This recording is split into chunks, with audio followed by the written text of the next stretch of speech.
ढोंगी तांत्रिक। मिथिलेश नाम का एक आदमी था। जिंदगी में कुछ ना होता देख तांत्रिक बनने का मन बना लेता है। अब तो कुछ बचा ही नहीं है, एक बार तांत्रिक बनकर भी देख लेता हूँ। कुछ दिनों तक तांत्रिक बने रहने पर भी उसका कुछ नहीं होता है, इसीलिए वो सोचता है सीधे रास्ते पर चलकर अब काम नहीं बनने वाला है, कुछ और सोचना पड़ेगा। मिथिलेश ने सोचा कि अब दूसरों को मूर्ख बनाए बिना तरक्की नहीं हो सकती है। इसके लिए उसने पहले ही सीखे ज्ञान का इस्तेमाल करना शुरू कर दिया। मिथिलेश सांप की एक ऐसी प्रजाति के बारे में जानता था जिसके काटने के बाद किसी व्यक्ति का इलाज कैसे करना है वो उसे पता था। दादाजी द्वारा दी गई सीख का इस्तेमाल अब करने का मौका मिला। मिथिलेश उस प्रजाति के सांप को खोजने के लिए जंगल में निकल पड़ता है। कुछ दिनों तक लगातार खोजने पर उसे वो सांप मिल जाता है। चलो भाई, अब तो अपना काम बन गया। उस सांप को वो एक पोटली में रख लेता है और उस पोटली को हमेशा अपने पास ही रखता है। अब कमाल देखने का वक्त आ गया। मिथिलेश उस सांप को रात के समय किसी अनजान के घर के पास छोड़ देता है और जब सांप घर के किसी सदस्य को काट लेता है तब कुछ देर बाद मिथिलेश वहां आता है और कहता है, मैं आप लोगों की मदद कर सकता हूं, बस एक बार मुझे मौका दीजिए। घर वालों को कुछ भी नहीं समझ में आता है और वो सब मिथिलेश की बातों में आ जाते हैं। मिथिलेश अपनी पोटली से चूरन निकालता है और जहां सांप ने काटा था उस घाव पर लगा देता है। कुछ ही देर में उस आदमी को होश आ जाता है और वो बिल्कुल ठीक हो जाता है। मिथिलेश चुपचाप वहां से उठता है और जाने का ढोंग करने लगता है। मिथिलेश को मन ही मन ये उम्मीद था कि घर वाले उसे रोककर उसकी खातिरदारी करेंगे। जैसे ही मिथिलेश आगे बढ़ता है, घर वाले उसे रोकते हैं और बहुत अच्छे से उसकी खातिरदारी भी करते हैं। कुछ दिनों तक ये चलता रहा। धीरे धीरे मिथिलेश तांत्रिक के तौर पर प्रसिद्ध होने लगा। उसका मुख्य काम था सांप के काटे हुए घाव को ठीक करना और इसके साथ साथ वो धीरे धीरे तांत्रिक वाले सभी काम जैसे झाड़ फूंक भी करना शुरू कर देता है। कुछ दिनों तक काम ढंग से चलने के बाद तांत्रिक मिथिलेश ने अपने लिए एक कुटिया बना लिया और उसमें ही रहने लगा। इन सब के बीच मिथिलेश जब भी खाली बैठता तो सोचता, एक ही तरह से कितने दिन मूर्ख बनाएगा सभी को। बहुत सोचने पर उसने निर्णय लिया कि अब वो कुछ नए प्रकार के छल सीखेगा। मिथिलेश को एक चूरन के बारे में पता था जिसके खाने से तबीयत बिगड़ जाती है और उसके इलाज के लिए अलग से जो चूरन लगती है वो भी मिथिलेश को पता थी। उसको एक जहरीले सेब के बारे में भी पता था जो कि दिखने में सामान्य सेब था। उसने सोच लिया कि अब वो सांप के साथ साथ इन दोनों तरीकों का इस्तेमाल भी करेगा और ढेर सारे पैसे कमाएगा। मिथिलेश फिर से जंगल में जाता है और तबीयत खराब करने वाली चूरन बनाने के लिए जरूरत के सामान और जहरीले सेब खोज कर लाता है। अब तांत्रिक मिथिलेश रात के समय में किसी खाने के दुकान पर जाता है। जब सभी अपने बातों में लगे रहते हैं तब वो उनके खाने में तबीयत खराब होने वाला चूरन मिला देता था और वहां से चला जाता था। अगले दिन जब लोग उस आदमी को तांत्रिक मिथिलेश के पास लेकर आते थे तब तांत्रिक मिथिलेश एक काढ़ा बनाकर उसको पिलाता था। काढ़ा पीते ही आदमी बिल्कुल ठीक हो जाता था। ये काम तो हो गया, अब जहरीले सेब की बारी है। मिथिलेश जहरीले सेब उसके यहाँ आए लोगों के फल में मिला देता था। अगले दिन फिर किसी न किसी की तबीयत खराब होती थी और वो फिर तांत्रिक मिथिलेश से मदद मांगने के लिए आ जाते थे और फिर से तांत्रिक उन लोगों को ठगता। धीरे धीरे तांत्रिक लोगों को मूर्ख बनाने में माहिर हो गया। अब तांत्रिक मिथिलेश कुछ महीनों से ज्यादा एक गांव में नहीं रहता। वो हमेशा लोगों की नजरों से बचाकर सांप और बाकी के सामानों को रखता था और जब भी सामान कम पड़ने लगते थे वो जंगल जाकर उन्हें ले आता था। जब उसका काम बहुत अच्छे से चलने लगा तब छोटे मोटे काम के लिए भी लोग उसे भारी मात्रा में दान देने लगे।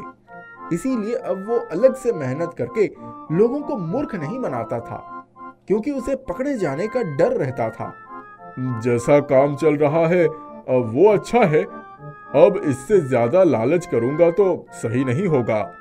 मिथिलेश अलग अलग गांव में घूमता घूमता चिरंजीवी के गांव में भी पहुंच जाता है।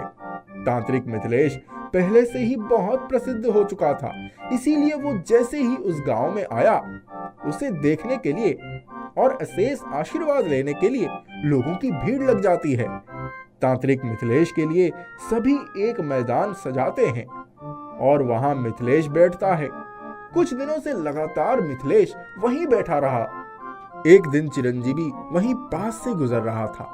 लोगों की भीड़ देखकर चिरंजीवी सोचता है, आखिर किस वजह से यहाँ इतनी भीड़ जमा हुई है।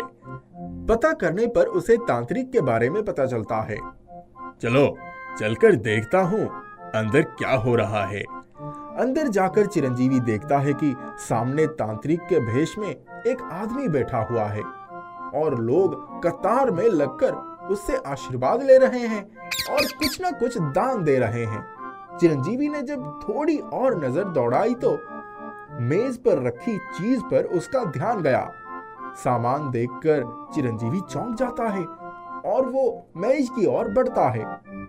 तभी एक आदमी पीछे से चिरंजीवी को पुकारता है, अरे चिरंजीवी, आप यहाँ आइए, कुछ बातें करते हैं। चिरंजीवी उससे बात करने में लग जाता है। चलिए चिरंजीवी, हम भी मिलकर आशीर्वाद ले लेते हैं। नहीं नहीं, मुझे इन सब चीजों पर विश्वास नहीं है। बस भीड़ देखा तो सोचा एक बार देख लो क्या हो रहा है यहाँ। क्या चिरंजीवी, आप भी ना, इसमें इतना सोचने वाली कौन सी बात है। चलिए ना, आशीर्वाद ले आते हैं। बार बार बोलने पर चिरंजीवी भी मिथिलेश का आशीर्वाद लेने चला जाता है। चलो अब चलता हूँ, मुझे कुछ काम है। वहां से निकलने के बाद अंदर मेज पर रखी सामान उसे बार बार याद आ रही थी। अगले दिन शाम के वक्त जब चिरंजीवी टहलने निकलता है, तब एक और आदमी उसे मिल जाता है। अरे चिरंजीवी, पता है तांत्रिक ने आज एक आदमी की जान बचाई है। अच्छा, क्या हो गया था उस आदमी को? अरे कुछ खाने की वजह से उसकी तबीयत बहुत खराब हो गई थी, तब तांत्रिक ने उसकी जान बचाई।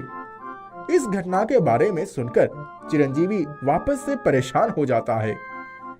जिस आदमी की तबीयत खराब हुई थी, आप मुझे उसका नाम और पता बताइए। चिरंजीवी उस आदमी से मिलता है जिसकी जान तांत्रिक ने बचाई थी। आदमी से मिलने और बात करने के बाद चिरंजीवी को तांत्रिक पर शक हुआ और वापस से उसे मेज पर रखी चीज याद आने लगी। जरूर कुछ गड़बड़ है, मुझे उस तांत्रिक के बारे में पता करना ही होगा। चिरंजीवी तांत्रिक के बारे में पता करने में लग गया। यहाँ आने से पहले तांत्रिक कहाँ था? पता चलता है चिरंजीवी दूसरे गांव जाने के लिए निकल गया। हफ्ते भर बाद जब चिरंजीवी वापस आया तो उसे पता था कि उससे क्या करना है। चिरंजीवी सही समय आने का इंतजार करने लगा और तांत्रिक जिस मैदान में बैठता था उसके आसपास ही रहने लगा, जैसा कि सभी गांव में होता आया था। यहाँ भी तांत्रिक मिथिलेश प्रसिद्ध होने लगा। एक दिन चिरंजीवी वहीं घूम रहा था, तभी उसने तांत्रिक को वहां से बाहर जाता देखा। ये कहाँ जा रहा है? मुझे पता करना ही होगा। चिरंजीवी तांत्रिक का पीछा करने लगा। तभी चिरंजीवी देखता है कि तांत्रिक एक खाने की दुकान पर लोगों की नजरों से बचता हुआ खाने में कुछ मिला रहा है और यही चिरंजीवी को अपना मौका मिल जाता है। चिरंजीवी तुरंत तांत्रिक के पास आ जाता है और उसका हाथ पकड़ लेता है। चिरंजीवी को ऐसा करता देख आसपास खड़े लोग जमा हो जाते हैं। सभी चिरंजीवी से ऐसा ना करने के लिए कहते हैं। अरे आप लोग नहीं जानते, ये एक ढोंगी तांत्रिक है। तांत्रिक के ढोंगी होने के बात पर किसी को यकीन नहीं हुआ। आप लोगों को मेरी बातों पर विश्वास नहीं? रुकिए, मैं अभी सबूत देता हूँ। जिस खाने की थैली में तांत्रिक मिथिलेश ने चूरन मिलाया था, चिरंजीवी उसे उठा लेता है। अगर तुम खुद को सच्चा तांत्रिक समझते हो और तुम्हें लगता है कि मैं तुम्हारे बारे में गलत बोल रहा हूं तो इस खाने को खाकर दिखाओ। मैंने अपनी आंखों से देखा है, इस ढोंगी तांत्रिक ने इसमें कुछ मिलाया है। लोगों ने भी तांत्रिक को वो खाना खाने के लिए कहा। अपना भांडा फूटता देख तांत्रिक लोगों को बातों में उलझाकर वहां से निकलने का कोशिश करता है, मगर चिरंजीवी ने उसे पकड़ रखा था। बाकी लोगों ने भी तांत्रिक को पकड़ लिया और चिरंजीवी से पूछा कि क्यों उसे ऐसा लगता है कि ये ढोंगी तांत्रिक है।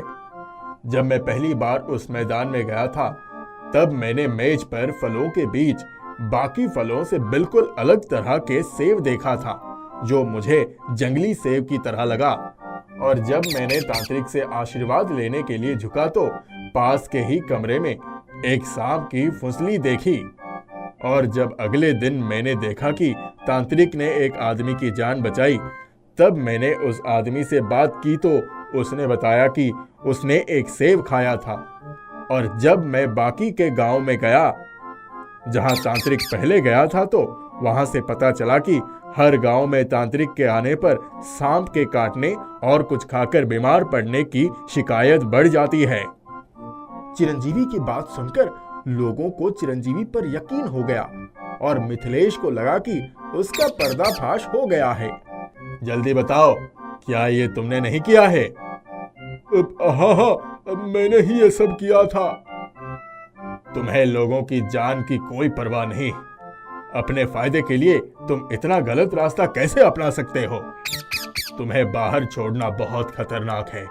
तुम्हें आजीवन कारावास की सजा मिलती है। मिथिलेश कारावास में चला जाता है और गांव वाले चिरंजीवी को धन्यवाद कहते हैं।